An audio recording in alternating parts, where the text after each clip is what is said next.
급수가 높은 자가 이긴다. 어떤 대감이 장기를 잘 두어 적수가 없을 만큼 수가 높았다. 그는 그것을 기와로 내기 장기를 두어 아랫사람들의 사소한 물건을 자주 빼앗곤 했다. 그러던 어느 날 초라한 선비가 그를 찾아와 장기 한 판 두기를 청하였다.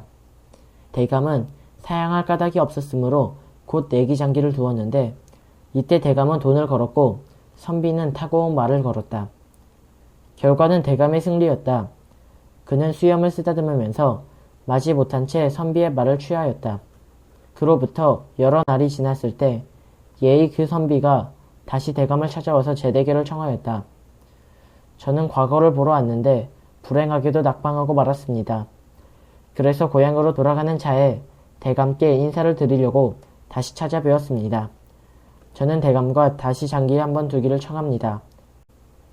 만에 하나라도 제가 이기면 전에 그 말을 돌려주십시오. 만일 제가 진다면 고향의 전답을 대감께 드리겠습니다.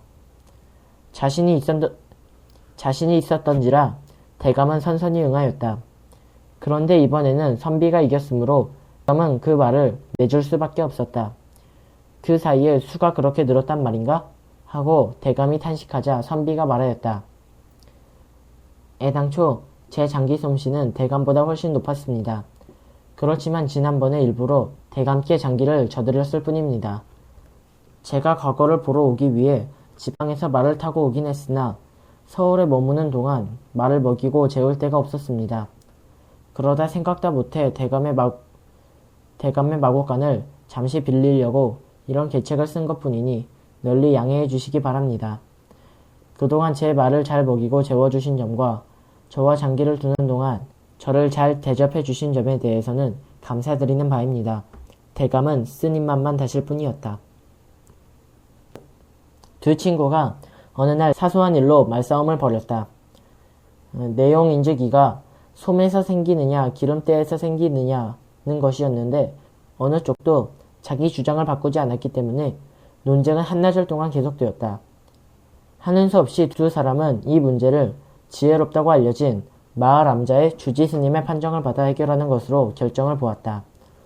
결정은 이틀 뒤에 보기로 하였으므로 한 친구는 다른 친구에 앞서 주지 스님을 찾아가 이 문제에 대해 자기를 지지해 줄 것을 청하였는데 다른 시간에 또 다른 친구도 주지 스님을 찾아가 똑같은 청을 하였다.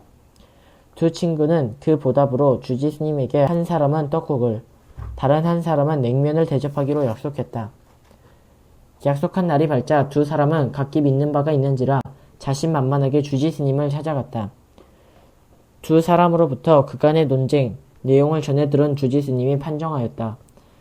내 생각에 이란 놈은 몸통은 기름때로 발은 솜털로 된 것입니다. 이것은 제가 수십 년 동안 소못의 일을 잡으며 관찰해온 경험에 의해 말씀드리는 것입니다. 두 사람이 어안이 벙벙하여 입을 딱 벌리자 주지 스님이 능청스레 덧붙였다. 그럼 이제 제가 두 분께 여쭤봐야겠군요.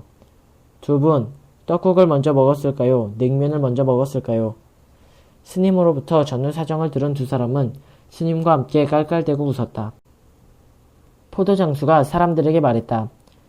이 포도를 한 개 먹고 나서 가장 잘 맛을 표현하는 사람에게 포도 한 송이를 상으로 주겠소. 한 사람이 말했다. 달콤한 맛이요. 다른 사람이 말했다. 새콤한 맛이요. 또 다른 사람이 말했다. 달콤하고 새콤한 맛이요.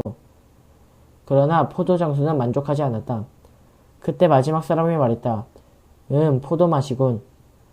포도장수는 마지막 사람에게 포도 한 송이를 주었다. 10급은 하루를 생각해도 10급 수 근처에 머물고 초단은 금방 보아도 초단의 수를 발견한다. 문제는 어떻게 10급에서 초단이 되느냐는 것이다. 문제에서 떨어져서 그것을 바라보는 것이 한 방법이 된다. 마치 남의 일인 것처럼, 마치 다음 생에 할 일인 것처럼 문제를 바라보라. 그러면 전혀 다른 시각이 열린다.